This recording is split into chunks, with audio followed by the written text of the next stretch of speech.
My name is Adam, and today I wanted to respond to a speech published by TED Ed Student Talks titled Why You Should Be Pro-Choice. As someone who is pro-life, I believe it is important to engage in a civilized dialogue with pro-choice arguments, even if it is just me talking to a camera in my closet. According to the description of the video, TED Ed, quote, inspires tomorrow's TED speakers and future leaders by supporting students in discovering, developing, and sharing their big ideas in the form of short, TED-style talks, unquote. I'm responding to this video for two reasons: the publisher and the reach. First, the publisher. Quote, this presentation was completed by participating in a TED Ed program. Only approved participants are able to upload TED Ed student talks, unquote. This means that the student wrote this speech as a part of a TED Ed program and that TED Ed agreed with her reasoning and arguments enough to accept it and even record and post it online. Thus, one could argue that her points at least somewhat represent the opinions of TED. Second, the reach.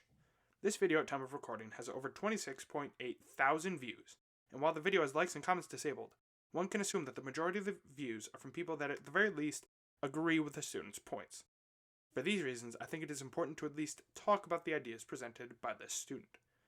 Before she gets into her arguments, she offers up some definitions. According to Planned Parenthood, an abortion is a medical procedure that ends a pregnancy. In-clinic abortions are safe and effective. In-clinic abortions are also called surgical abortions. When I refer to pro-life, I am referring to the group of people that believe abortions should not be allowed. When I refer to pro-choice, I am referring to the group of people that believe that a woman should have a choice in whether or not she is having an abortion. While these definitions are good, it's important to think about what happens when a pregnancy is ended. Ending a pregnancy involves ending a genetically distinct human life, which is why pro-life people believe abortion should never be allowed. Now, on to her points. I find it interesting that her first point is just her rephrasing her thesis. The first reason I think women should have the choice of abortion is that women should be able to make that choice for themselves. This wouldn't be so bad if she followed the statement up by talking about bodily autonomy or rights in general. However, she proceeds to bring up some reasons why people are pro-life and respond. Some reasons as to why people are pro-life include their religion doesn't believe in it, their personal morals wouldn't allow it, or they believe it is equivalent to murdering a baby. Focusing on the religious standpoint, if you wouldn't get an abortion because your religion doesn't believe in it, then don't. But your personal religion should not affect someone else's choice on whether or not they're getting an abortion. Let's talk about personal morals. If you personally don't believe in abortions, don't get one. But again, your personal morals should not affect whether or not someone is continuing their pregnancy. While she brushes off the first two reasons for being pro-life, I think she's being a bit too flippant with the second. Now, discarding the fact that any law is a person or group of people imposing their personal morality on others, she's confusing a person's opinion with a person's stance on an ethical question. If someone believes that someone's basic rights are being infringed upon, shouldn't they do whatever they can to end it? Her response is akin to someone saying, well, if you don't like slavery, don't buy a slave. Or, if you don't like child labor, don't employ children. I would also argue that her third point, which she spends the majority of her time on, is strawmanning the pro-life position. Pro-life people do believe that abortion is equivalent to murdering a baby, but that's because they believe abortion is equivalent to murdering anyone. The pro-life position is, premise 1, it is wrong to intentionally kill an innocent human. Premise 2, abortion intentionally kills an innocent human.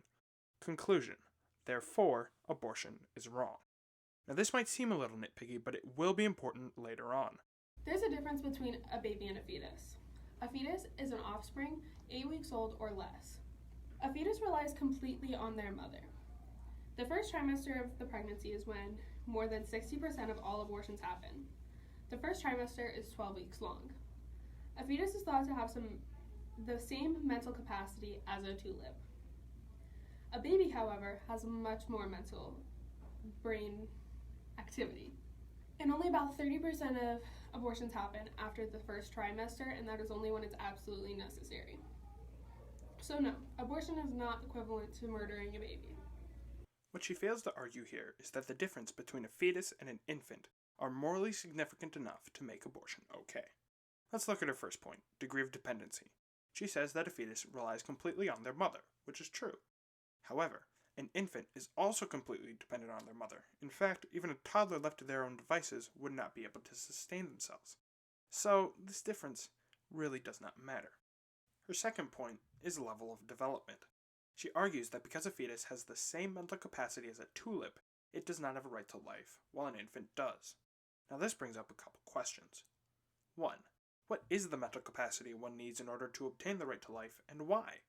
One could also argue that requiring a certain mental capacity to obtain a right means that it is not a right, but a privilege. But that is a completely different video. 2. If mental capacity determines one's right to life, does that mean that someone who is more developed has more of a right to life than someone who is less developed? For example, does someone gain more of a right to life as their brain develops, and then starts to lose that right to life as their brain starts to deteriorate? Or do I have more of a right to life than her, because my 22-year-old brain is more developed than her teenage brain? Or does she have more of a right to life than someone with Down syndrome? Her second reason for being pro-choice is, simply put, incorrect. It's just not true. The second reason as to why I believe women should have the choice of an abortion is that if abortions are made illegal, so many unsafe ones will happen. Pro-life leaders assume that if abortions are made illegal, they will just stop happening altogether. This is false. According to the World Health Organization, almost all unsafe abortions happen in developing countries that don't allow abortions. So if America made abortions illegal, they would still happen, just under very unsafe circumstances. She claims that if abortion was outlawed, that it would still happen and abortions would just be as unsafe as they are in developing countries. However, this is not the case, and has not been the case for over half a century. According to a former Planned Parenthood director in 1960, quote, 90% of all illegal abortions are presently being done by physicians, and, quote, abortion is in the main no longer dangerous because it is being done well by physicians, unquote. Given the technological advancements in the medical field since even just the turn of the century, this quote is even more true today than it was when it was first published. Therefore, if abortion were to be outlawed, they would not be as dangerous as they are in developing countries because they would be performed by physicians, just like they were before abortion was legalized. She is also strawmanning the pro-life position by claiming that pro-life people believe that no abortions would happen if abortion became illegal. The pro-life position is that because abortion is morally wrong, the law should reflect that and give legal protection to the innocent. We are not so naive as to think that outlawing abortion would immediately end all abortions. But we do know that it is a step in the right direction, and we want our laws to be consistent morally. Just as murder of a born person is illegal because it is wrong, so should abortion be illegal. Her third reason for being pro-choice is, just like her first reason, just her restating her thesis. Only this time she unpacks her position a little bit more. The third and final reason I am pro-choice, and I believe you should be too, is that the choice should be there for anyone, regardless of their situation. Women get abortions for so many different reasons. Some of these reasons include their body couldn't handle it, they aren't ready for children, they don't want children, they're a victim of sexual assault. The list could go on and on. Any woman should have the option to do whatever she wants with her body. Any woman should have the freedom to do whatever she thinks needs to happen for her child. I don't think only certain situations should be eligible for an abortion. I think all situations should allow for this. Many people think that a woman should be allowed an abortion if she is a victim of a sexual assault or after a certain point in the pregnancy. I think in order to become closer to equality, only allowing some women control over their bodies and not others is not right. A woman shouldn't be restricted to what she can do to her body, and a man should never be able to tell her what she can and cannot do with her body. During that whole point, she does not refute the pro-life syllogism or even respond to it in any meaningful way.